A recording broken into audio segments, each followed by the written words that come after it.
Halos sumuko na ang milyonaryo sa kanyang 7 taong gulang na anak na babae. Bigo na ang lahat ng mamahaling doktor at mga nurse sa buong mundo na patahanin ang bata sa kanyang nakakatakot at hindi maipaliwanag na pagsigaw. Walang sino mang nakakaalam kung ano ang gagawin sa kanya at ang kanyang ama ay nalulunod na sa kawalan ng pag-asa. Hanggang sa isang gabi sa pinakamahal na restaurant sa syudad, isang abang waitress na may sira-sirang sapatos at mantsa sa apron ang lumapit. Hindi siya sumigaw. Hindi siya nagmakaawa. Sa halip, gumawa siya ng isang bagay na hindi ka panipaniwala. Sa loob lamang ng 30 segundo, napatahimik niya ang bata at napahinto ang mundo ng bilyonaryo. Ang kanyang ginawa ay nag-iwan sa lahat na hindi makapagsalita at nagbago sa kanilang buhay magpakailanman. Ang katahimikan sa loob ng Silangan Fine Dining ay ganap. Ito ang pinaka-eksklusibong restaurant sa buong Bonifacio Global City, isang lugar kung saan kahit ang pagbagsak ng isang tinidor ay maririnig na parang isang putok ng baril. At sa gabing iyon, ang lahat ng mata, bawat hininga, ay nakatuon sa Table 1. Ito ang mesa ni Ginoong Alejandro Del Rosario, ang kilalang walang awang CEO ng Del Rosario Corporation.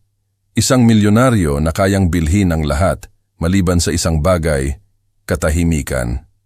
Dahil ang kanyang 7 taong gulang na anak na babae ay sumisigaw.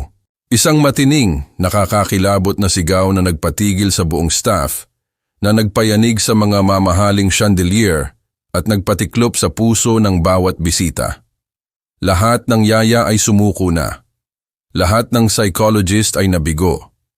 At ang kanyang magiging asawa, si Isabel, ay kasalukuyang sinusubukang hilahin ng bata palabas sa pamamagitan ng braso nito. Tila isang eksenang walang katapusan. Hanggang sa isang waitress na may luma at pudpod na sapatos at may maliit na mantsa sa kanyang apron ang humakbang pasulong. Hindi siya sumigaw. Hindi siya nagmakaawa. Sa halip, gumawa siya ng isang bagay. Isang bagay na simple, ngunit kakaiba. Isang bagay na nagpatigil sa milyonaryo sa kanyang kinatatayuan at bumago sa kasaysayan. Para kay Maria, isa lang itong ordinaryong gabi. Isa na namang gabi ng pag-iwas sa mga siko, pagbalanse ng mga nagiinit na plato ng lapu-lapu at pagpapanggap na hindi niya naririnig ang mga mapanlibak na komento mula sa mga mayayaman ng lungsod. Inayos niya ang kanyang apron, tinatago ang punit sa laylayan. Kailangan niya ang shift na ito. Kailangan. Ang kanyang landlady, si Aling Susan, ay naging malinaw. Bayad sa renta bago mag-Biyernes kung hindi. Siya at ang kanyang may sakit na ina ay mapapalayas sa kalye. Paparating na ang Table 1, bumulong ang floor manager na si Ginoong Santos habang pinupunasan ng pawis sa kanyang noo. Maghanda ka, si Del Rosario yan. Ang buong kapaligiran sa restaurant ay biglang nagbago. Hindi lang ito respeto, ito ay takot. Si Alejandro Del Rosario ay hindi lang isang milyonaryo. Siya ay isang institusyon. Pag-aari niya ang kalahati ng mga nagtataasang gusali sa Makati. Pero sa gabing iyon, ang mga bulungan ay hindi tungkol sa kanyang mga stocks. Ito ay tungkol sa maliit na batang babae na nakakapit sa kanyang kamay. At sa napakagandang babaeng blonde na nagmamartsa sa tabi niya. Ang milyonaryo ay mukhang pagod. Ang kanyang suit na gawa pa sa ibang bansa ay nagkakahalaga ng higit pa sa kinikita ni Maria sa loob ng 5 taon. Ngunit sa ilalim ng lahat ng iyon, naroon ang pagod ng isang taong talunan. Sa tabi niya ay si Isabel, isang socialite na ang ngiti ay parang pinraktis ng maraming oras sa salamin. At sa likod nila ay si Lia. Ang batang babae ay mukhang napakaliit sa kanyang damit na masyadong matigas, masyadong formal. Ang kanyang mga mata ay malikot, palingalinga sa paligid, puno ng takot. "Maupo ka, Lia," utos ni Isabel. Mahina ngunit matalas ang kanyang boses. "At parang awa mo na, huwag kang malikot. Nasa labas ang press." Pero hindi umupo si Lia. Nanatili siyang nakatayo sa tabi ng upuang pelus, nanginginig ang mga kamay. Mula sa service station, pinagmamasdan sila ni Maria. Alam niya ang itsurang iyon. Hindi iyon pag-iinarte. Iyon ay sensory overload. Ang tunog ng mga kubyertos, ang mahinang ugong ng mga usapan, ang musikang jazz Lahat ng iyon ay sabay-sabay na tumatama sa munting isipan ng bata. Ilang minuto pa, nag-order na si Ginoong Del Rosario, hindi man lang tumitingin mula sa kanyang telepono. At ang sakuna ay nangyari 7 minuto ang lumipas. Isang busboy sa kalapit na mesa ang nakabitaw ng isang tray ng mga baso ng alak. Ang paglagabog ay nakabibingi. Si Lia ay hindi nagulat. Siya ay nabasag. Bumitaw siya ng isang sigaw na nagpatindig ng balahibo. Hindi iyon isang iyak para humingi ng atensyon. Ito ay isang hayag na tunog ng matinding takot. Bumagsak siya sa sahig, tinatakpan ang kanyang mga tainga at umuugoy-ugoy ng marahas. Ang buong restaurant ay namatay sa katahimikan. "Lia, tigilan mo yan!" Bulong ni Isabel, hinawakan ang balikat ng bata. "Tumayo ka, ipinapahiya mo si Alejandro." Pero lalo lang lumakas ang sigaw ni Lia, sabay sipa. Ang sakong niya ay tumama sa binti ni Isabel. "Aray, batang to!" Sigaw ni Isabel na wala ang kanyang perpektong pagkukunwari. Hinawakan niya ng mas mahigpit ang braso ni Lia, pilit na itinayo ang bata. Ang sabi ko, "Tumayo ka!" Ang milyonaryo ay tumayo, mukhang walang magawa. "Isabel, tama na. Inaatake na naman siya. Umaarte lang yan dahil sunod sa luho." Sigaw pabalik ni Isabel, nakalimutan na ang mga nanonood sa kanila. Ang mga bisita ay nagbubulungan na. Ang iba ay naglalabas na ng kanilang mga telepono. Isa itong malaking kahihiyan. Sa mga sandaling iyon, hindi na nag-isip pa si Maria. Hindi na siya nagpaalam kay Ginoong Santos. Wala na siyang pakialam sa mga patakaran. Kumuha siya ng isang makapal na linen napkin mula sa service station. At pagkatapos, lumakad siya. Hindi papunta sa mesa, kundi sa switch ng ilaw malapit sa kusina. Pinadilim niya ang ilaw sa buong seksyon ng 50%. Pagkatapos, naglakad siya diretso sa table 1. "Umalis ka rito," sabi ni Isabel. "Hindi namin kailangan ng waitress ngayon." Hindi siya pinansin ni Maria. Hindi rin niya pinansin si Alejandro.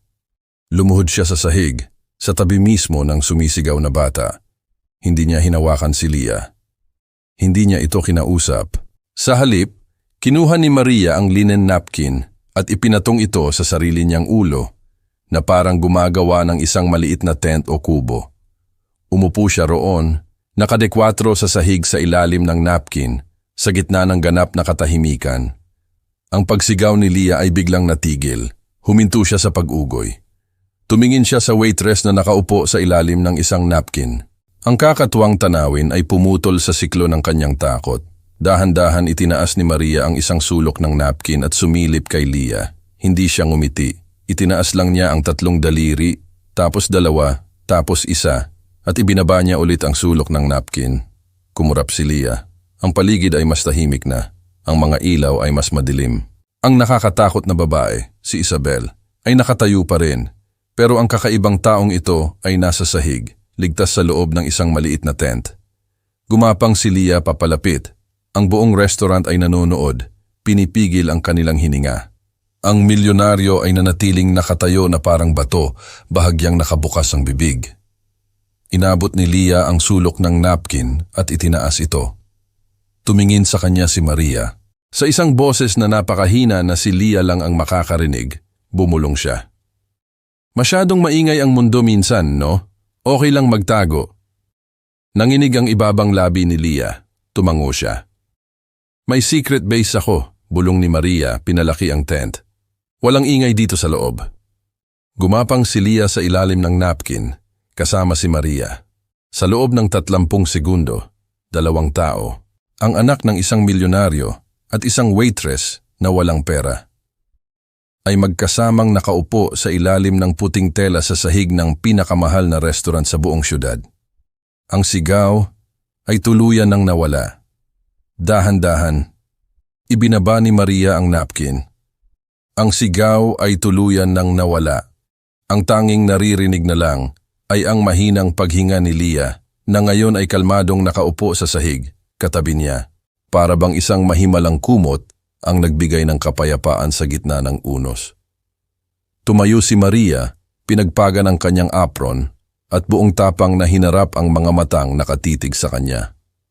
Hinarap niya ang natutulalang si Ginoong Alejandro del Rosario. Mayroon po siyang sensory defensive disorder, sir, paliwanag ni Maria. Ang kanyang boses ay kalmado, kahit na ang puso niya ay kumakarera na parang kabayo. Yung bigla ang lakas ng tunog kanina, para po iyong sumabog sa pandinig niya. Kaya po siya nagkaganoon.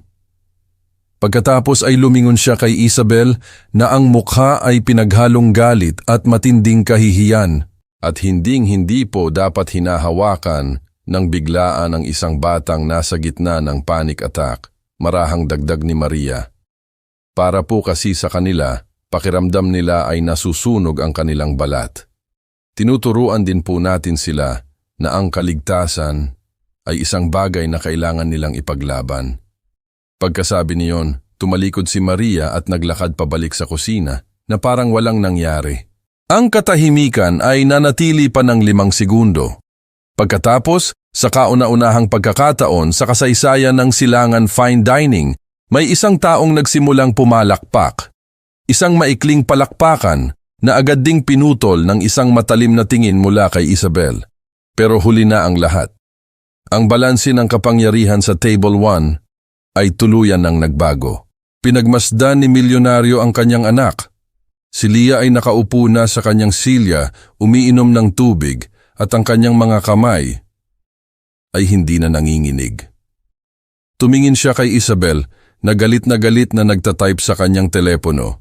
Marahil ay sinusubukang unahan ang kwento sa social media. At pagkatapos, tumingin siya sa pinto ng kusina kung saan naglaho ang waitress. Ang kanyang nakita ay hindi lang isang waitress. Nakakita siya ng isang solusyon. Sino siya? Tanong ni Alejandro kay Ginoong Santos na ninenerbiyos na lumapit. Isang temporary staff lang po, sir. Si Maria po, baguhan lang. Pasensya na po kayo sa inasal niya. Sisiguraduhin ko pong matatanggal siya agad sa trabaho dahil sa pakikipag-usap sa inyo ng ganon. Ang mga mata ni milyonaryo ay kumitid. Isang malamig na tingin ang ipinukol niya sa manager. Kung tatanggalin mo siya sa trabaho, sabi niya, mababa at may diin ang bawat salita. Bibilin ko ang gusaling ito at palalayasin kita pagsikat ng araw. Namutla si Ginoong Santos na parang isang papel. Naiintindihan ko po, sir. Papupuntahin ko po siya rito pagkatapos ninyong kumain. Ang natitirang bahagi ng hapunan ay lumipas na parang isang panaginip para kay Alejandro. Hindi niya maiwasang pagmasdan si Lia. Karaniwan, pagkatapos ng isang atake, si Lia ay mananatiling parang tulala sa loob ng ilang araw. Tatangging kumain, tatangging matulog, pero ngayong gabi, kinakain niya ang kanyang pasta. Itinuro pa niya ang chandelier at may ibinulong sa kanyang manika. Ito ay isang milagro.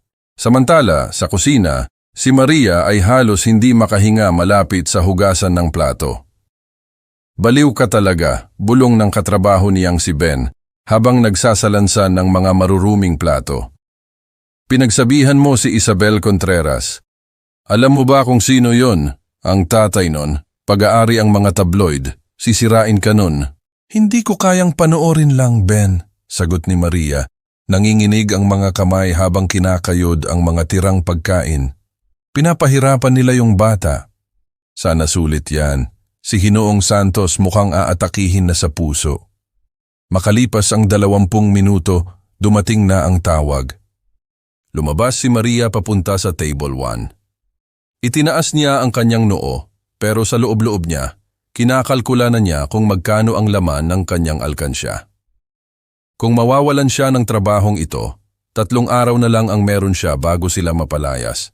Pinunasan ni milyonaryo ang kanyang bibig gamit ang napkin at tumayo. Mas matangkad pala siya sa personal kaysa sa TV. Ano ang apelyido mo, Maria? Tanong niya. Reyes po, sir. Maria Reyes. Saan mo natutunan yon? Yung trick po sa napkin? Nag-alinlangan si Maria. Sa nakababata ko pong kapatid, mayroon din po siyang mga pinagdaanan na katulad nito. Wala po kaming pera para sa mga therapist, kaya kinailangan kong matutunan kung paano siya tutulungan na mabuhay sa mundong ito. Pinag-aralan siya ni Alejandro. Ang kanyang nakita, ang pudpod na sapatos, ang pagod na mga mata. Pero nakita rin niya ang isang tibay ng loob na parang bakal. 6 na yaya na ang pinagdaanan ni Leah sa loob ng 4 na buwan, mahinang sabi ni Alejandro. Galing sa mga pinakamahuhusay na ahensya sa Maynila at Singapore. Walang isa man sa kanila ang nakapigil sa isang atake nang wala pang 1 oras. Huminto siya sandali. Nagawa mo yon sa loob ng 30 segundo. Isang mahinang tawa ang narinig mula kay Isabel. Alejandro, por favor. Magic trick lang yan. Ipinahiya niya tayo. Iniligtas niya tayo. Pagtatama ni Alejandro, malamig ang kanyang boses. Kinuha niya ang kanyang checkbook mula sa loob ng kanyang suit. Mabilis siyang nagsulat, pinunit ang tseke at idinulas ito sa ibabaw ng mesa. Ito para sa gabing ito. Isang tip. Tiningnan ni Maria ang tseke. Ang kanyang hininga ay napigil. 250,000 piso. 250,000. Sa isip niya, ito ay sapat na para bayaran si Aling Susan at bilhin ang gamot sa puso ng kanyang ina para sa 3 buwan. Sapat na para makahinga sila. Hindi ko po ito matatanggap, sir. Sobra-sobra po ito. Kunin mo, sabi ni Alejandro. At kunin mo rin ang card na ito. Ipinatong niya ang isang makinis at itim na business card sa ibabaw ng tseke. Ang driver ko ay maghihintay sa labas ng restaurant na ito bukas, 10:00 ng umaga. Gusto kong pumunta ka sa aking hasyenda. Kailangan nating pag-usapan ang isang mas permanenteng arrangement. Alejandro! Sigaw ni Isabel. Hindi ka maaaring maging seryoso. Isa siyang waitress, amoy bawang at desperasyon. Ang kamay ni Maria ay nakalutang sa ibabaw ng tseke. Ang kanyang pride, ang kanyang karangalan ay nagsasabing iwanan niya ito. Ngunit ang katotohanan, ang kanyang inang may sakit, ang paalala ng pagpapalayas, ay sumisigaw na kunin niya ito. Kinuha niya ang tseke. Salamat po, sir, sabi ni Maria. Tumingin siya kay Leah. Paalam, Leah. Tandaan mo ang tent, ha? Tumingala si Leah at nagbigay ng isang maliit at mahiyain na kaway. Habang naglalakad palayo si Maria, ramdam na ramdam niya ang mga matang nag-aapoy ni Isabel sa kanyang likuran. Alam niya na may kasamang kaba na ang 250,000 ay hindi lang isang tip. Ito ay isang deklarasyon ng giyera. Ang umaga pagkatapos ng gabing iyon, ay gumuho ang mundo ni Maria. Bago pa man dumating ang driver, ang katotohanan ay malupit na kumatok sa kanyang pinto. Nagising siya sa kanilang maliit na apartment sa Quezon City, sa malakas na kalampag. Hindi ito ordinaryong katok, mayroon itong bigat. Isang bigat na nagbabadya ng masamang balita. Si Mang Ben iyon, ang kanilang landlady. Pasensya ka na, Maria, sabi ng matanda, at sa kanyang mga mata, nakita ni Maria ang tunay na pag-aalala. Inabot nito sa kanya ang isang papel. Kailangan ko na kayong paalisin. Agad-agad. Mayroon kayong 24 na oras. 24 na oras. Ano po? Napakapit si Maria sa hamba ng pinto. Ang kanyang mga tuhod ay biglang nanghina. Pero may pera na po ako. Nakakuha po ako ng malaking tip kagabi. Kaya ko na po kayong bayaran ngayon din. Hawak-hawak pa niya ang tseke na para bang iyon ang kanyang kalasag laban sa lahat ng problema. Hindi ito tungkol sa renta, Hija, sabi ni Mang Ben. Ibinaba ang kanyang boses na parang may takot. May tumawag sa akin kaninang umaga, galing daw sa City Health Inspector at sa Building Authority. Nakakita raw sila ng mga violation sa unit ninyo. Sa unit ninyo mismo. Huminto siya sandali at tumingin sa mga mata ni Maria. Tinakot nila ako, Maria. Sinabi nilang ipapasara nila ang buong building ko kung hindi kayo makaalis. Alam nila ang pangalan mo, Maria Reyes. May isang taong makapangyarihan na gustong makita kang nasa lansangan. Ang dugo ay tila umalis sa mukha ni Maria. Isabel, sino pa nga ba? Ang babaeng may koneksyon at sapat na galit para gawin ito. Hindi lang siya basta nagalit, nangganti siya. At ang ganti niya ay mabilis at walang awa. Naiintindihan ko po, bulong ni Maria, ang bawat salita ay parang bubog sa kanyang lalamunan. Isinara niya ang pinto at sumandal dito, dahan-dahang napaupo sa sahig. Mula sa kwarto, narinig niya ang pag-ubo ng kanyang ina. Wala na silang pupuntahan, wala nang tahanan. At kung ganito kalupit si Isabel, malamang Wala na rin siyang trabaho sa restaurant pagdating ng tanghali. At tama nga siya. Biglang nag-vibrate ang kanyang telepono. Isang text message mula kay Ginoong Santos. Maikli lang ito, ngunit kasing talim ng isang patalim. Huwag ka nang pumasok. Tanggal ka na. At huwag mo akong gagamiting reference. Isa-isa, binubura siya. Tinatanggalan ng tahanan, ng trabaho, ng kinabukasan. Sunod-sunod na pumatak ang kanyang mga luha. Naramdaman niya ang bigat ng mundo sa kanyang mga balikat. Pakiramdam niya, ito na ang katapusan. Tumingin siya sa orasan, 9:45 ng umaga. Sinabi ni Alejandro del Rosario na darating ang driver niya ng 10:00. Isang job interview. Pero ngayon, hindi na lang iyon isang job interview. Ito na ang kanyang huling pag-asa. Ang kanyang nag-iisang salbabida. Kung hindi niya makukuha ang trabahong iyon, siya at ang kanyang ina ay magiging palaboy sa lansangan pagsapit ng gabi. Pinunasan ni Maria ang kanyang mukha. Tumayo siya. Ang kanyang mga binti ay nanginginig pa rin. Ngunit may bagong determinasyon sa kanyang mga mata. Hindi ito ang oras para sumuko. Inilabas niya ang kanyang pinakamatinong damit, isang simpleng puting blouse, at inilagay ang mga gamot ng kanyang ina sa loob ng kanyang bag. Nay, tawag niya. Pinipilit na maging masigla ang kanyang boses. Lalabas lang po ako. Baka nakahanap na ako ng bagong malilipatan para sa atin. Isang kasinungalingan na sana'y maging katotohanan. Humakbang siya palabas ng kanilang gusali sa gilid ng kalsada, sakto sa paghinto ng isang makinang na itim na Rolls-Royce Phantom. Bumaba ang bintana. Miss Reyes? Tanong ng driver na nakasuot ng uniforme. Opo, sagot ni Maria, mahigpit ang hawak sa kanyang bag. Naghihintay na po si Ginoong del Rosario. Sumakay si Maria sa loob. Ang upuan ay mas malambot pa kaysa sa kanyang kama. Ang amoy sa loob ay amoy ng isang mundong hindi niya kailanman inakalang mararating. Habang papalayo ang sasakyan, napansin niya ang isang itim na SUV na nakaparada sa di kalayuan. Sa loob nito, may isang lalaking nanonood sa kanya habang may kausap sa telepono. Hindi siya papunta sa isang trabaho lang. Papunta siya sa isang pugad ng mga ahas. Isang lugar na puno ng panganib. Ngunit para sa kanyang ina at para sa maliit na batang babae na ang tanging nais lang ay isang tahimik na lugar para magtago. Handa si Maria na lumaban. Handa siyang kumagat pabalik. Ang biyahe ay tila walang katapusan. Bawat gusaling dinadaanan nila ay paalala ng kapangyarihan ng mga Del Rosario at ng galit ng isang Isabel Contreras. Ang tseke sa kanyang bulsa, ang 250,000, ay parang kapwa lunas at lason. Ito ang nagbigay sa kanya ng panandaliang pag-asa, ngunit ito rin ang nag-udyok sa ganti ni Isabel. Saan siya dadalhin ng sasakyang ito? Sa isang mas magandang buhay o sa mas malalim na kapahamakan? Hindi niya alam. Ang tanging alam niya ay wala na siyang ibang pagpipilian. Wala na siyang babalikan. Ang tanging daan na lang ay pasulong, diretso sa puso ng panganib.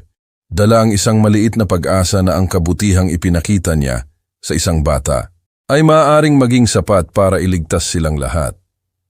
Ang Rolls-Royce ay dumaan sa isang malaking gate na bakal, papasok sa isang lugar na hindi niya pa nakikita kahit sa mga pelikula. Ang destinasyon, Hacienda del Rosario. Ang kanyang interview at marahil ang kanyang tadhana ay magsisimula na. Ang Hacienda del Rosario, na kilala bilang Casa Escondida, ay hindi isang tahanan. Ito ay isang kuta, isang malawak na palasyo na nagkukubli bilang isang lumang bahay na bato. Habang ang Rolls-Royce ay dahan-dahang gumagalaw sa daan ng graba, napatingin si Maria sa harapan ng bahay na gawa sa batong adobe. Ito ay may paganda na malamig at nakakatakot. Katulad ng lalaking nagmamay-ari nito. Hinigpitan ni Maria ang hawak sa kanyang handbag. Nasa loob nito ang buong buhay niya.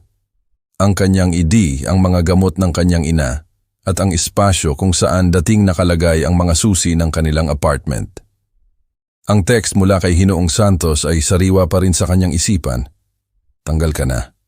Kung mabibigo siya sa interbyong ito, hindi lang siya babalik sa pagiging waitress. Babalik siya sa isang shelter para sa mga walang tirahan.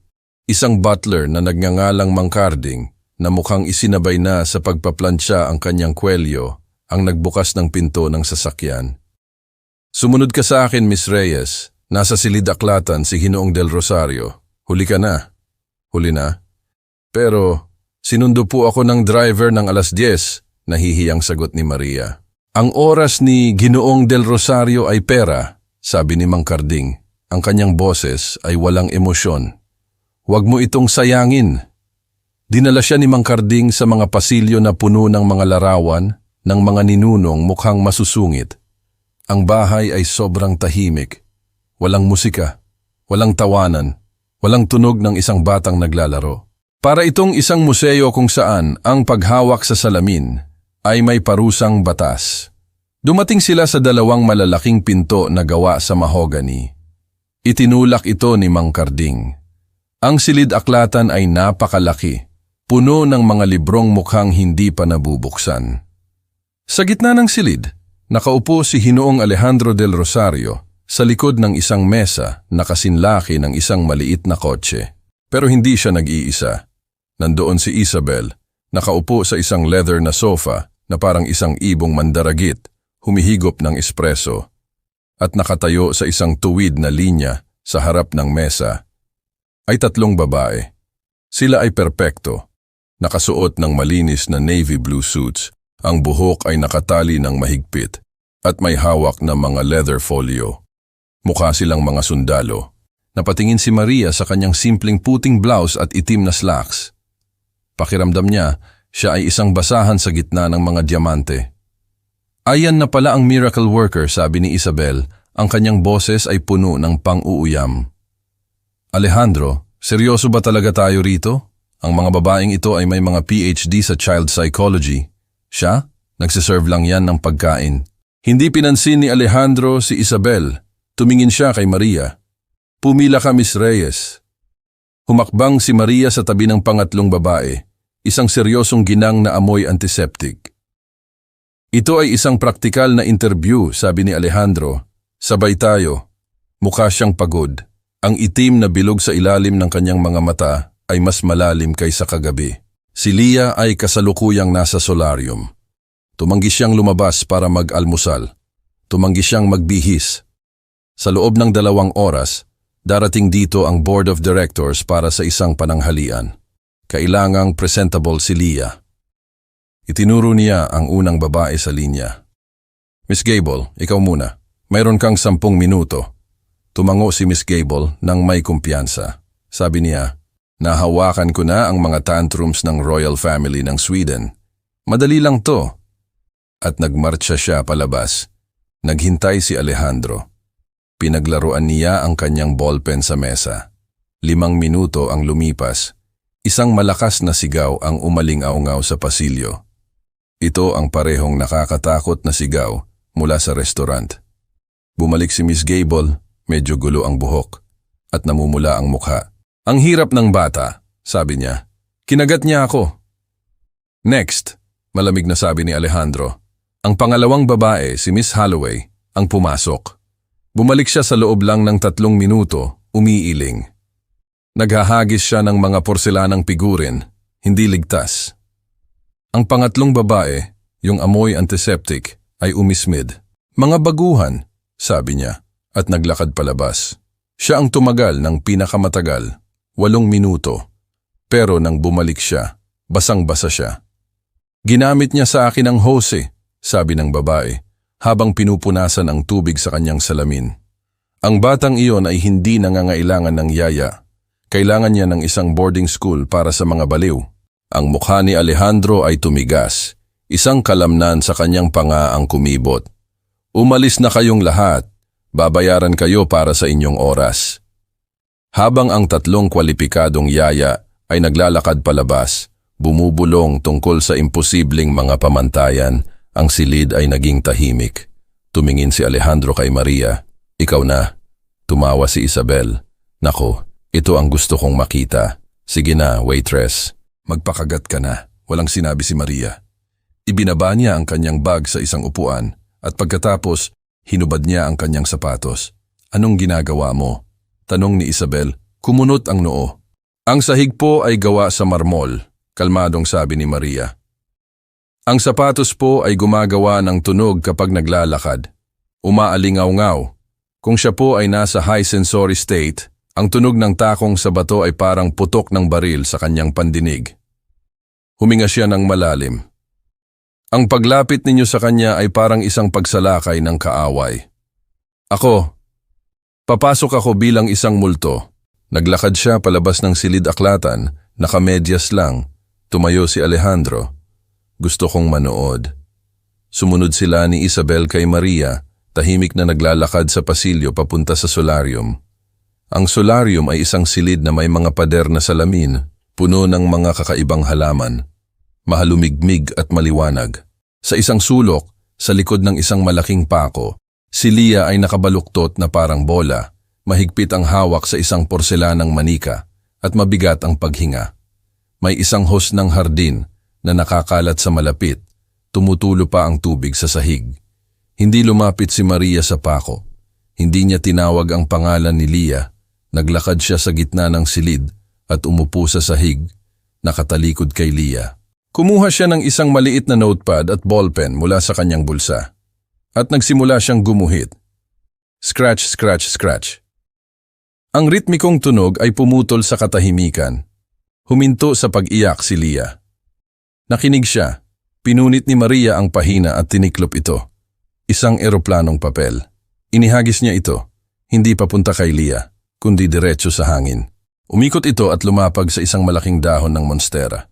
Gumuhit ulit si Maria, tiniklop at inihagis. Ang isang ito ay lumapag ng mas malapit sa pako. Iyan lang?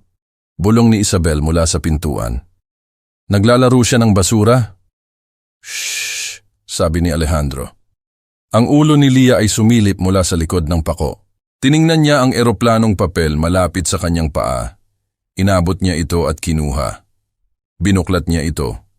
Sa loob, gumuhit si Maria ng isang simpleng stick figure ng isang batang babae na lumalaban sa isang dragon.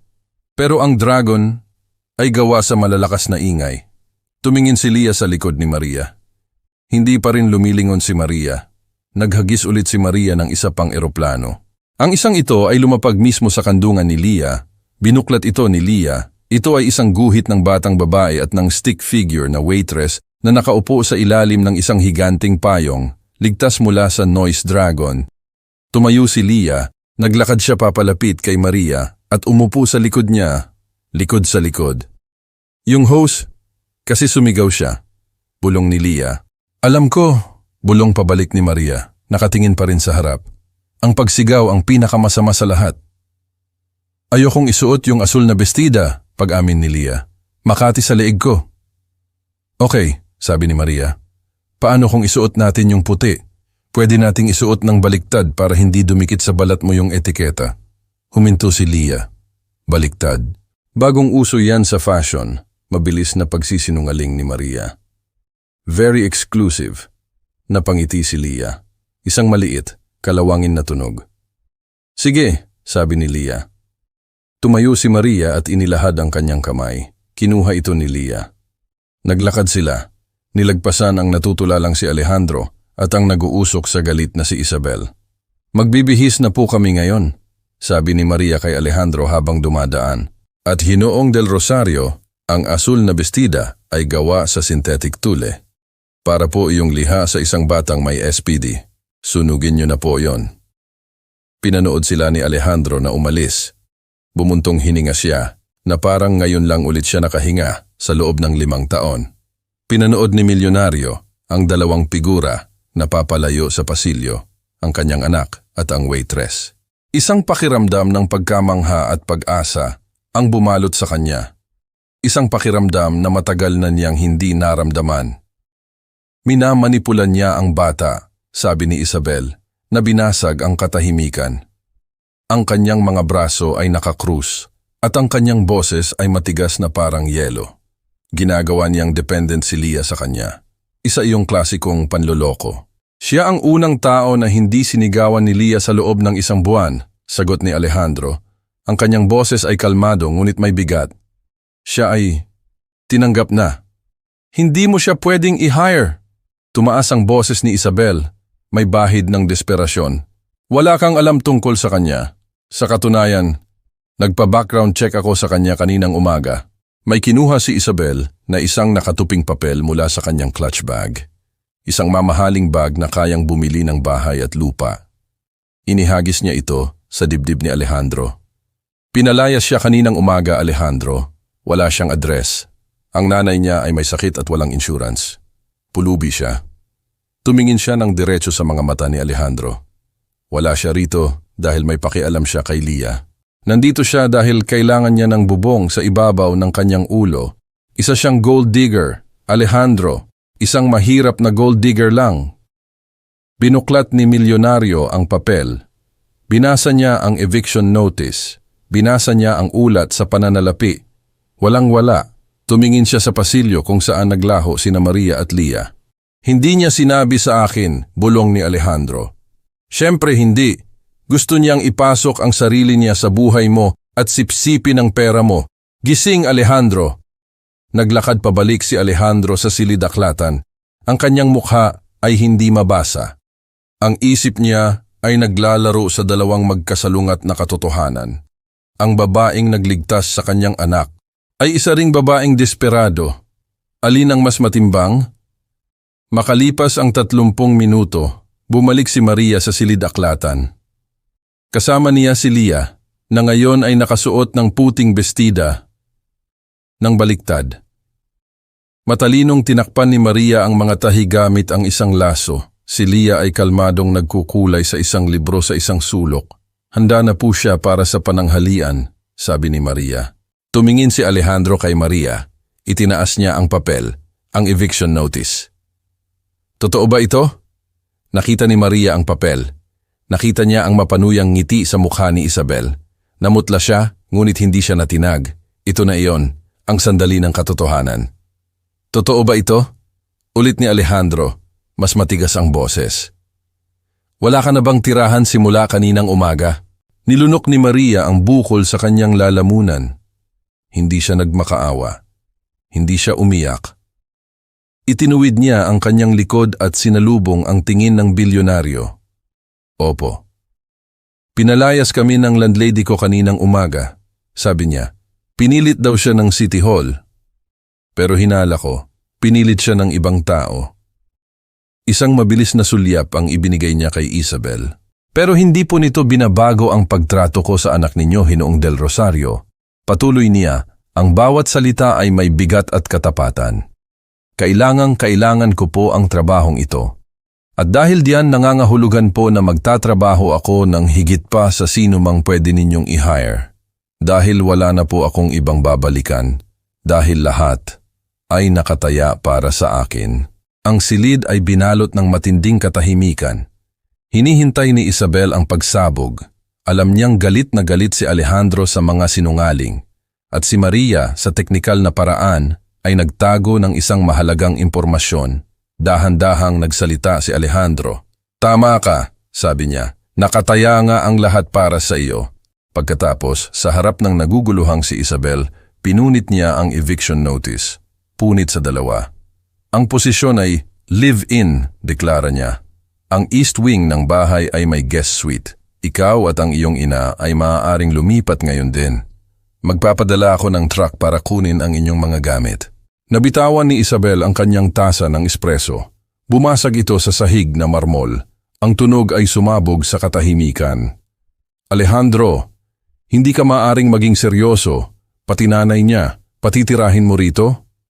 Kailangan ni Lia ng katatagan, sabi ni Alejandro. Tinalikuran si Isabel na parang isa lamang hangin. At kailangan ni Maria ng isang tahanan, isa itong transaksyon, isang kasunduan. Pagkatapos, humarap siyang muli kay Maria. Ang kanyang mga mata ay parang bakal, malamig at matalim. Pero Maria, sabi niya, at ang bawat salita ay isang babala. Ito ay isang pagsubok. Mayroon kang isang linggo lang. Humakbang siya palapit. Ang kanyang presensya ay bumabalot sa buong silid. Kung magkakaroon ng meltdown si Lia, kung magsisinungaling ka ulit sa akin, o kung maramdaman ko lang na ginagamit mo ang aking anak para sa pera, Huminto siya, hinayaang lumubog ang bigat ng kanyang mga salita.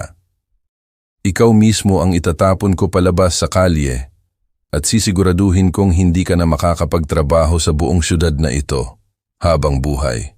Walang pag-aalinlangan sa kanyang mga mata. Isang bilyonaryong kayang gawin ang anumang sabihin niya. Naramdaman ni Maria ang panlalamig sa kanyang buong katawan, ngunit tumango siya, ang kanyang puso ay dumadagundong sa kanyang dibdib. Naiintindihan ko po. Mayroon na siyang tahanan. Mayroon na siyang trabaho. Nailigtas niya ang kanyang ina.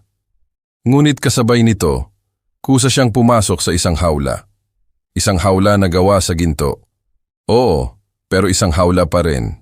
At sa loob ng hawlang iyon, kasama niya ang isang leona. Isang leona na gustong-gusto siyang patayin. Ang isang linggong pagsubok ay nagsimula na. At alam ni Maria, hindi ito magiging madali. Ito ay isang laban para sa kaligtasan.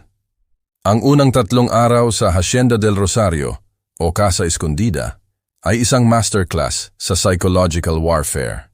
Si Maria at ang kanyang ina, si Aling Elena, na mahina ang katawan, ngunit matalas ang isipan, ay inilipat sa East Wing. Ang kanilang suite ay mas malaki pa kaysa sa dati nilang buong apartment. Ang mga kumot ay gawa sa Egyptian cotton. Ang banyo ay may sariling bathtub. Isang luho na hindi nila naranasan kailanman. Ngunit wala si Maria sa posisyon para mag-enjoy. Masyado siyang abala sa pagiging isang human shield. Isang kalasag para sa isang 7 taong gulang na bata. Si Isabel ay hindi sumisigaw o nagdadabog. Ang kanyang mga atake ay banayad, tuso at nakamamatay. Siya ay isang saboteur. Noong Martes, natagpuan ni Maria ang noise-canceling headphones ni Leah sa loob ng dishwasher. Sira, basang-basa. Ayon kay Isabel, nagkamali lang daw ang katulong. Pero alam ni Maria. Nakita niya ang bahagyang ngiti sa mga labi ni Isabel nang makita nito ang lungkot sa mukha ni Leah. Noong Miyerkules, nakalimutan ng kusina ang mga dietary restrictions ni Leah.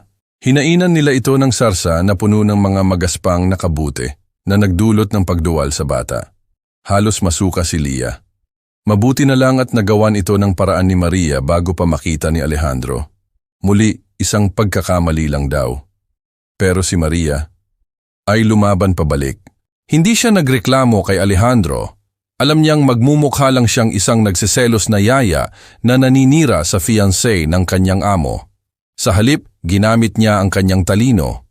Tinalo niya si Isabel sa sarili nitong laro.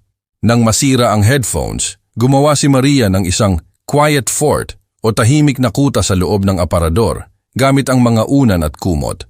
Isang lugar kung saan pwedeng magtago si Leah kapag masyado nang maingay ang mundo.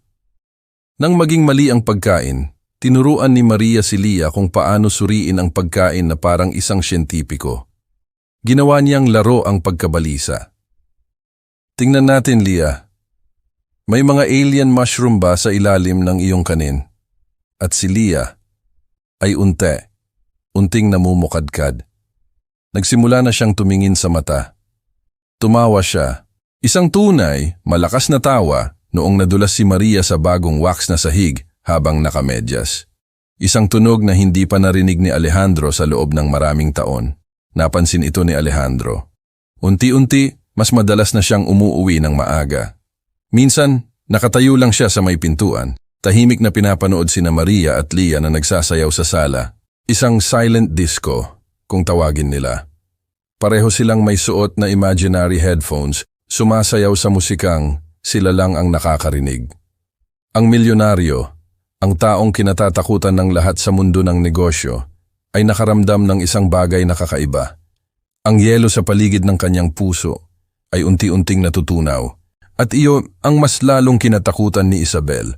Ang pagbabago sa puso ni Alejandro ay mas mapanganib para sa kanya kaysa sa anumang sigaw o reklamo.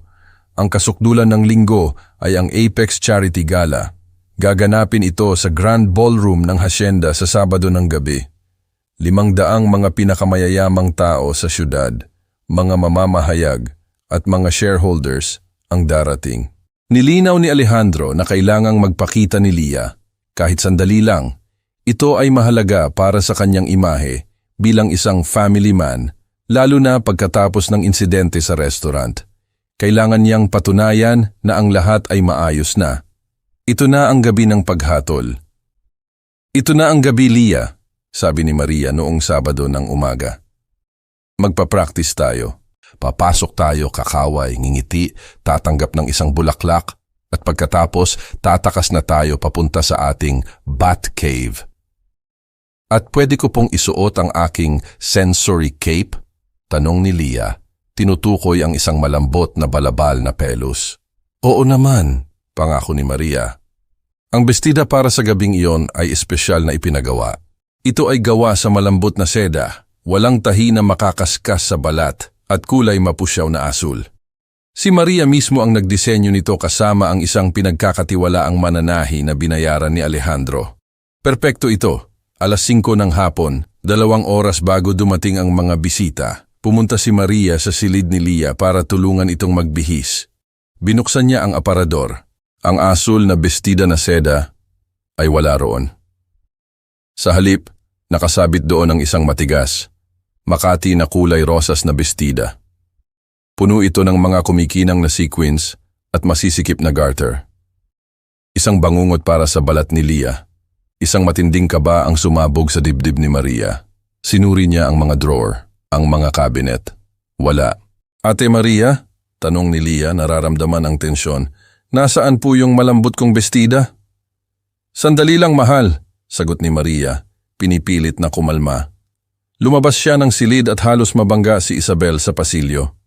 Si Isabel ay nakasuot ng isang nakakasilaw na pulang gown at isang ngiti na hindi umaabot sa kanyang mga mata. Nasaan? Tanong ni Maria. Pinananatiling mahina ang kanyang boses. Ang alin, mahal? Ang bestida ni Leah, yung seda. Yung basahan na yon? Mahinang tumawa si Isabel. Ipinadala ko sa cleaners. Mukha kasing lukot. Pinalitan ko ng mas bagay sa okasyon. Ang isang Del Rosario ay hindi nagsusuot ng damit na gawa-gawa lang. Yang pink na yan, Dior, yan. Sa tingin ko, hindi talaga niya kaya, Alejandro. Bulong ni Isabel. Sapat na malakas para marinig ng mga kalapit na investor. Yung bagong yaya, mukhang walang alam. At pagkatapos, lumakas ang tugtog ng musika. Sa tuktok ng hagdanan, lumitaw si Maria, hawak ang kamay ni Leah. Hindi sumisigaw si Leah. Hindi siya nagkakamot. Hindi siya natatakot. Siya ay dahan-dahang bumababa sa hagdan, suot ang isang puting cashmere tunic na may asul na sinturong seda. Mukha siyang isang anghel sa taglamig. Mukha siyang komportable. Mukha siyang masaya. Tumingala si Alejandro. Nakilala niya ang kanyang sweater. Nakilala niya ang seda mula sa kanyang mga panyo sa bulsa. Ang kanyang nakita ay isang obra maestra ng pag-aalaga. Isang maliit, hindi mapigilang ngiti ang sumilay sa gilid ng kanyang mga labi. Nakarating si Leah sa ibaba. Naglakad siya diretso sa chairman ng board, yumuko ng bahagya at mahinang sinabi, "Welcome po sa aming tahanan." Ang buong silid ay natunaw. Ang mga investor ay humanga. Ang mga asawa nila ay napangiti. Ito ay isang tagumpay. Isang ganap na tagumpay. Si Isabel naman ay mukhang nakalunok ng isang buong kalamansi. Ang kanyang plano ay hindi lang nabigo. Ito ay sumabog sa kanyang sariling mukha. Ang damit na gawa sa basura, ang damit na gawa ng isang waitress, ay mas nagningning pa kaysa sa kanyang mamahaling Dior. Kinagabihan, pagkatapos matulog si Leah, si Maria ay nasa kusina, gumagawa ng tsaa. Pagod na pagod siya, ang enerhiya niya ay naubos na. Pumasok si Alejandro, nakasuot pa rin siya ng kanyang tuksedo, pero maluwag na ang kanyang kurbata. Yung sweater, ibabawas sa sahod mo, sabi niya, pero ang kanyang boses ay malambing. May ngiti. Patas lang po yun, sagot ni Maria, sumandal sa counter. Bakit hindi mo sinabi sa akin na kinuha ni Isabel ang bestida? Isang tanong na matagal nang gustong itanong ni Maria sa kanyang sarili. Maniniwala po ba kayo sa akin? Tanong niya pabalik. O magmumukha lang po na sinisiraan ng yaya ang fiancé? Natahimik si Alejandro. Alam niya ang sagot. Nakita mo ang problema, sabi ni Alejandro. At nilutas mo ito. Hindi ka nagreklamo. Hinahangaan ko yon. Lumapit siya. Biglang nagbago ang hangin sa pagitan nila. Isang kuryenteng hindi nila inaasahan. Iniligtas mo ang gabing ito, Maria. Ginawa ko po iyon para kay Leah. Alam ko. At sa sandaling iyon, sa gitna ng tahimik na kusina, isang matining na sigaw ang bumasag sa gabi. Pero hindi ito galing kay Leah.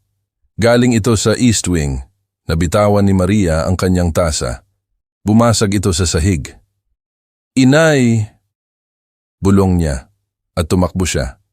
Sinundan siya ni Alejandro. Tumakbo sila na parang hinahabol ang kanilang mga buhay. Hindi alam na ang pinakamasama ay parating pa lamang. Ang giyera ay hindi pa tapos. Sa katunayan, ito ay nagsisimula pa lang. Sabay silang sumugod sa guest suite sa East Wing. Ang kanyang nakita ay isang imahe na habang buhay niyang hindi malilimutan. Ang kanyang ina, si Aling Elena, ay nakahandusay sa sahig. Siya ay hirap na hirap huminga, ang kanyang mga kamay ay nakakapit sa kanyang dibdib at ang kanyang mukha ay nagsisimula ng mangitim. Inay, dumausdos si Maria sa sahig at lumuhod sa tabi ng kanyang ina. Hinawakan niya ang pulso nito, mabilis, hindi regular, isang sayaw ng kamatayan. Nagkaroon siya ng reaksyon, sabi ni Maria, ang kanyang boses ay nanginginig sa takot. Nasaan ang gamot niya? Inilagay ko lang dito mismo sa nightstand. Ang ibabaw ng maliit na mesa ay walang laman. Ang bote ng gamot para sa puso ay nawawala. Ininom? Ininom ko, hirap na sabi ni Aling Elena. Bawat salita ay isang pakikibaka. Pero, hindi. Tumalab. Kinuha ni Maria ang baso ng tubig na nasa tabi ng kama. Inamoy niya ito. Mayroon itong bahagyang amoy, isang mapait na amoy na pamilyar sa kanya. At sa ilalim ng amoy na iyon, ay may isa pang amoy. Isang mabigat, maski na amoy ng bulaklak. Ang pabango ni Isabel. Hindi na kailangan pang hulaan, hindi na kailangan pang mag-isip. Alam na niya. Ang pink na bestidang, yan ay isang pahirap para sa kanya, bulong ni Maria. Ang galit ay namumuo sa kanyang lalamunan. Ang mga sequins ay parang mga karayom sa balat niya. Magkakaroon siya ng meltdown sa loob ng 5 minuto. Kung ganoon, mas mabuting siguraduhin mong hindi mangyayari iyon, bulong pabalik ni Isabel, lumapit pa. Ang kanyang pabango ay nakakahilo. Isang mabigat, maski na amoy bulaklak na kahit si Maria ay nangangati ang ilong. Dahil kung sisigaw siya ngayong gabi sa harap ng mga investors, ikaw ang sisisihin ni Alejandro. Makikita niya na hindi mo siya kayang kontrolin kapag importante na. At ikaw, mag-iimpake ka na ng mga gamit mo mamayang gabi. Tumalikod si Isabel at lumutang palayo na parang isang reyna. Tiningnan ni Maria ang kanyang relo. 1 oras na lang bago magsimula ang gala. Walang oras para kunin ang bestida. Walang oras para gumawa ng bago. Bumalik siya sa silid. Si Leah ay nakatitig sa kulay rosas na bestida na may matinding takot. Hindi ko po kayang isuot yan, umiiyak na sabi ni Leah. Masakit po siyang tingnan. Lumingalinga si Maria sa silid, desperado. Kailangan niya ng malambot na tela, walang tahi, komportable. Ang kanyang mga mata ay napadako sa pinto ng aparador ni Alejandro na konektado sa silid ni Leah. Ito ay isang panganib. Isang malaking panganib. Leah, maghintay ka lang dyan. Pumasok si Maria sa dressing room ni Alejandro. Ang silid ay amoy cedar at mamahaling pabango. Isang mundo ng karangyaan na hindi niya kailanman inakala na mapapasok niya. Nagmamadali niyang hinalungkat ang mga hanay ng damit. Mga sweet, mga matitigas na polo shirt. Walang malambot na tela. Walang magagamit. Ang kanyang puso ay kumakabog ng mabilis. Bawat segundo ay parang 1 oras. At pagkatapos, nakita niya ito. Sa isang estante, may isang salansan ng mga dekalidad na sweater na gawa sa cashmere. At sa isang hilera, mga purong seda na panyo para sa bulsa. Malambot, makinis, perpekto. Kinuha ni Maria ang gunting mula sa sewing kit na lagi niyang daladala sa kanyang bulsa ng apron. Kinuha niya ang isang malaki, puting-puti na cashmere sweater, halatang hindi pa na isusuot at isang dakot ng asul na mga panyong seda. Ito na. Ito na ang sagot. Maria. Isang boses mula sa likuran niya ang nagpatigil sa kanyang paghinga. Napakabilis niyang lumingon. Si Alejandro. Nakatayo siya sa pintuan, nakabalot lang sa isang tuwalya, halatang kalalabas lang mula sa shower. Tumingin siya sa gunting, sa sweater, at kay Maria. Ano sa tingin mo ang ginagawa mo? Tanong niya. Ang kanyang boses ay naglalaman ng pagtataka at bahagyang galit. Cashmere ko ba yan? Isang sweater na nagkakahalaga marahil ng 100,000 piso. Kailangan ko po ito, sabi ni Maria. Nanginginig ang boses pero desidido. Kinuha ni Isabel ang bestida ni Leah. Pinalitan niya ng sequins. Kung isusuot ni Leah ang sequins, sisigaw siya. Kung isusuot niya itong cashmere, magiging ligtas siya. At gugupitin mo ang isang sweater na nagkakahalaga ng 100,000? Tanong ni Alejandro, hindi makapaniwala. Isang apoy ang biglang sumiklab sa loob ni Maria. Isang tapang na hindi niya alam na mayroon siya. Kahit po ang Mona Lisa, gugupitin ko kung iyon ang magpapanatili sa kanyang kalmado, sagot niya. Ibawas niyo na lang po sa sahod ko. At tumakbo siya pabalik sa silid ni Leah, nilagpasan ang natutulalang si Alejandro. Naiwan sa milyonaryo na nakatayo roon, hindi makapagsalita. Walang sino man ang kumausap sa kanya ng ganoon. Walang sino man. Sa silid ni Leah, si Maria ay kumilos na parang isang salamangkero. Gupit dito, tahi doon. Pinutol niya ang manggas ng sweater para gawin itong isang damit na walang manggas, isang tunic. Ginamit niya ang mga panyong seda para gumawa ng isang malambot at umaagos na sinturon sa baywang na nagtatakip sa mga magaspang na gilid ng ginupit na tela. Hindi ito Dior. Hindi ito gawa ng isang sikat na designer. Ito ay kakaiba. Gawa mula sa pangangailangan. Gawa mula sa pagmamalasakit. Isuot mo na, Leah, sabi ni Maria. Isa itong i-cloud dress, isang damit na gawa sa ulap. Hinawakan ni Leah ang malambot na cashmere. At sa unang pagkakataon sa loob ng isang oras, ngumiti siya. 7:00 ng gabi. Ang ballroom ay puno na ng mga tao. Ang musika ay malakas, ang mga ilaw ay nakakasilaw. Pero binigyan ni Maria si Leah ng maliliit na earplugs na mukhang perlas na hikaw. Isang maliit na sikreto para sa kanilang dalawa. Si Alejandro ay nakatayo sa paanan ng ingranding hagdanan, naghihintay. Ang kanyang itsura ay ninenerbiyos. Sa tabi niya si Isabel ay nakakapit sa kanyang braso, naghihintay sa sakuna. Hinihintay niya ang pagsabog. Ang boses ni Isabel ay umalingaw-ngaw paakyat sa hagdan. Si Maria ay natrap. Ang closet ay walang ibang labasan. Narinig niya ang mga yabag na papalapit. Ang tunog ng takong sa matigas na kahoy. Tumingala si Maria. Ang ventilation shaft, ang air vent. Ito ay makitid, maalikabok at mataas. Ngunit si Maria ay sanay na umakyat sa mga hindi matatag na estante sa mga pantry. Hinubad niya ang kanyang sapatos, tumapak sa vanity table at itinaas ang sarili, tinanggal ang takip ng vent.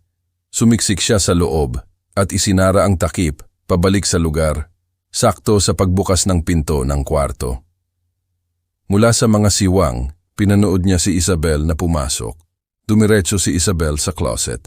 Kinuha niya ang Birkin bag. Sinuri niya ang false bottom. At tumigil si Isabel. Alam niyang may nakialam. Kinuha ni Isabel ang kanyang telepono. Hindi pulis ang tinawagan niya. Ako to, bulong ni Isabel. Nahanap ng waitress ang mga gamit. Hindi ko alam kung paano, pero nawawala na ang mga papel. Huminto siya. Kailangan nating bilisan ang plano. Kalimutan na ang lahat. Kunin niyo ang bata ngayon. At ako. Susunugin ko ang bahay. Susunugin ang bahay. Habang nakahiga si Maria sa alikabok ng vent, tinakpan niya ang kanyang bibig. Hindi lang tatakas si Isabel. Kikidnapin niya si Leah para sa ransom at susunugin niya ang Casa Escondida hanggang sa maging abo para pagtakpan ang lahat ng kanyang mga krimen. Kailangan ni Maria na kumilos. Ngayon din, hindi na makatawag si Maria kay Alejandro. Ang mga bakal na pader ng ventilation shaft ay humaharang sa signal ng kanyang telepono. Kailangan niyang makalabas. Kailangan niyang makarating kay Leah. Gumapang siya sa madilim at masikip na daanan, ang bakal ay kumakaskas sa kanyang mga tuhod hanggang sa mamula. Ginabayan siya ng kanyang memorya sa layout ng bahay. Sa wakas, sinipan niya ang isang takip ng vent sa laundry room sa basement. Bumagsak siya sa sahig, puno ng alikabok at grasa, at tumakbo papunta sa garahe. Ang security car ay wala na. Malamang nakita ito ni Isabel. Ngunit nakita ni Maria ang isang truck ng hardinero. Ang mga susi ay nasa ignition. Hindi na siya nag-atubili. Ninakaw niya ang truck, pinaharurot palabas ng driveway, nagtalsikan ang mga graba. Tinawagan niya si Alejandro habang mabilis na nagmamaneho sa highway patungo sa Del Rosario Tower. Alejandro, isang patibong to. Si Isabel ay si Carla Santos, isang manloloko. Pupuntahan niya si Lia ngayon. Susunugin niya ang bahay. Kasama ko si Lia, sagot ni Alejandro. Ang kanyang boses ay kalmado ngunit mahigpit. Nasa opisina ko kami sa 40th floor. Naka-high alert ang security. Hindi makakapasok si Isabel dito. Hindi mo naiintindihan, sigaw ni Maria sa ibabaw ng ugong ng makina. Hindi siya dadaan sa harap ng pinto. May kasabwat siya. Sino ang head of security mo? Si Garin. 10 taon na siyang kasama ko. Siya ba yung nagmamaneho ng SUV? Yung nanood sa akin nung pinalayas ako? Isang nakabibinging katahimikan ang sumunod sa linya. Alejandro, bulong ni Maria. Nandyan ba si Garin sa kwarto kasama ninyo? Ang linya ay naputol. Sa Del Rosario Tower, ang bangungot ay nagsimula sa loob lang ng ilang segundo. Lumingon si milyonaryo kay Garin, isang lalaking bundok na nakatayo sa tabi ng pinto. Garin, ibigay mo sa akin ang radyo mo. Hindi gumalaw si Garin. Sa halip, ngumiti siya. Isang malamig, mersenaryong ngiti. Pasensya na, boss. Masyadong maganda ang retirement package na inalok sa akin ni Carla. Naglabas si Garin ng isang baril na may silencer. Tumayo ka, ikaw at ang bata. Pupunta tayo sa rooftop. Naghihintay na ang helicopter. Huwag mong hahawakan ang anak ko, sigaw ni Alejandro, humarang sa harap ni Lia. Gumagalaw ka, babariling kita sa binti, kaswal na sabi ni Garin. Ang bata ang tiket namin, ikaw, pabigat ka lang. Nagsimulang umiyak si Lia. Tinakpan niya ang kanyang mga tainga, umuugoy-ugoy. Ang stress ay nag-trigger ng isang malaking atake. Patahimikin mo yung bata, sigaw ni Garin. Nakarating si Maria sa Del Rosario Tower. Ang lobby ay nasa kaguluhan. Ang fire alarm ay tumutunog. Ang diversyon ni Isabel. Ang mga tao ay nagtatakbuhan palabas. Itinulak ni Maria ang sarili laban sa agos. Nakikipagsiksikan papunta sa security desk. Kailangan kong makapunta sa 40th floor. Nasa panganib si Ginoong Del Rosario. Naka-lockdown ang mga elevator, miss! Sigaw ng gwardya. Tiningnan ni Maria ang mga plano ng gusali sa dingding. Sarado ang mga elevator. Puno ng tao ang hagdanan. Pero mayroong isang service lift. Ang maliit na elevator na ginagamit para sa pagkain at sulat. Maliit, mapanganib, at manumano. Si Alejandro ay nasa kanyang telepono na. Ang kanyang boses ay hindi na boses ng isang CEO. Ito ay boses ng isang general na nag-uutos sa gitna ng digmaan. Tumawag kayo ng ambulansya, dalhin ninyo ang paramedic unit dito ngayon din. Tumingala si Maria kay Alejandro. Ang mga luha ay umaagos na sa kanyang mga pisngi. Ang lakas ng loob na ipinakita niya kanina ay biglang naglaho, napalitan ng dalisay na takot. May nagpalit ng gamot niya, sabi niya. Ang kanyang boses ay basag. O nilagyan ng lason ang tubig niya. Tumingin si Alejandro sa nightstand. Pagkatapos ay sa baso. At doon, sa gilid ng baso, nakita niya ito. Kita, isang maliit na marka ng pulang lipstick. Isang kulay ng pula na nakita na niya kanina sa mga labi ni Isabel. Sa sandaling iyon, alam nilang dalawa. Ang digmaan ay hindi na tungkol sa paninira o pananabotahe. Ito ay hindi na tungkol sa mga sirang headphone o maling pagkain.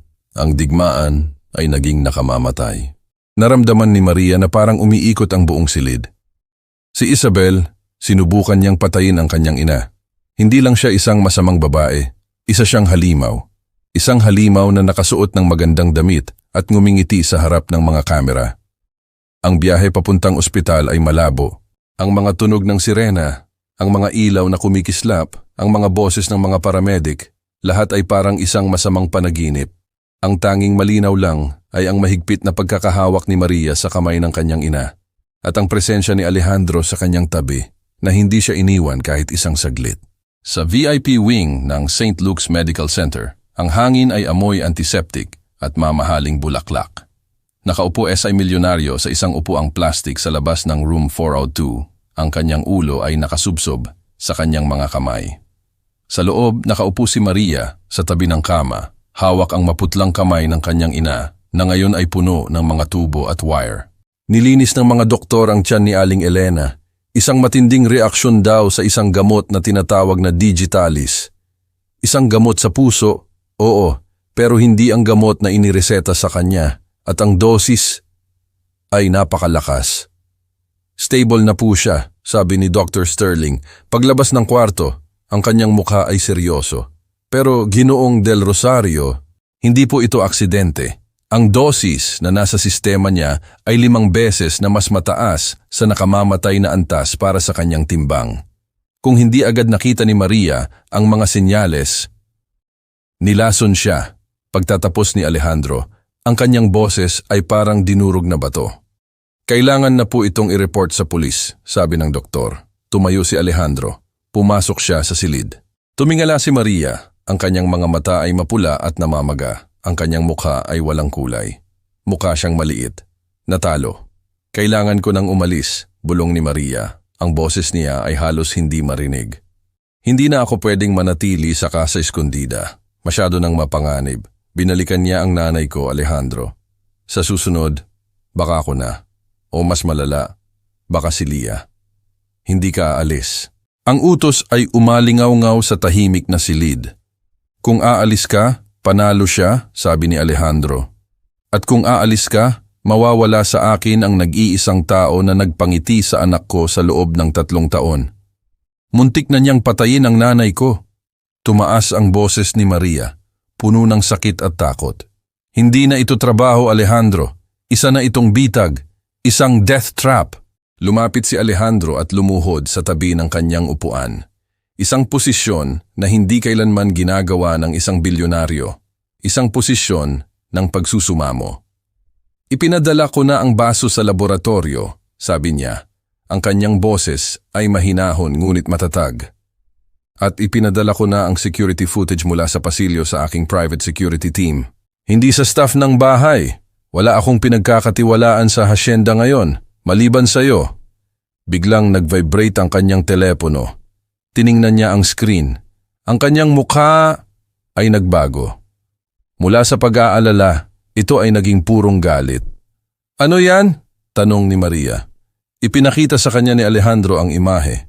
Isa itong malinaw na still photo mula sa hallway camera sa labas ng guest suite.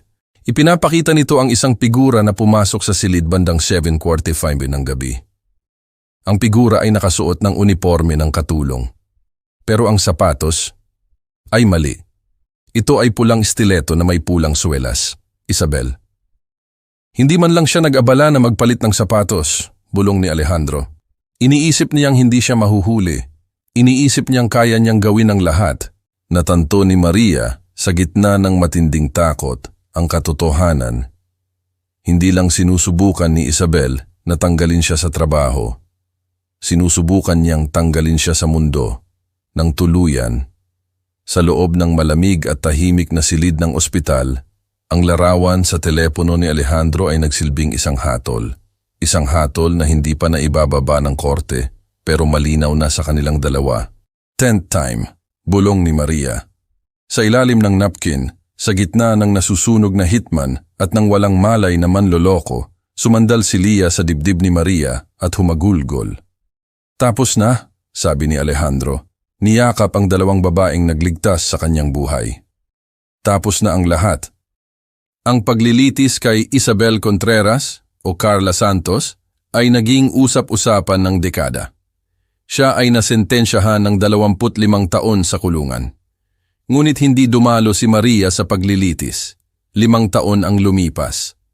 Ang headline sa Forbes magazine ay mababasa, "Ang bagong pamana. Paano binago nina Alejandro at Maria del Rosario ang autism advocacy?" Ngunit wala nang pakialam si Maria sa magazine. Nakatayo siya sa veranda ng kanilang beach house sa Batangas. Lumabas ang isang 12 taong gulang na babae, si Leah. Nakasuot ng headphones pero nakangiti. "Nakapasok po ako sa STEM program, Mama," sabi ni Leah. Legal na siyang inampon ni Maria, 3 taon na ang nakalipas. Umiiyak si Papa sa kusina, tuyong sabi ni Leah, nagluluto ng pancake. Pumasok si Maria sa kusina.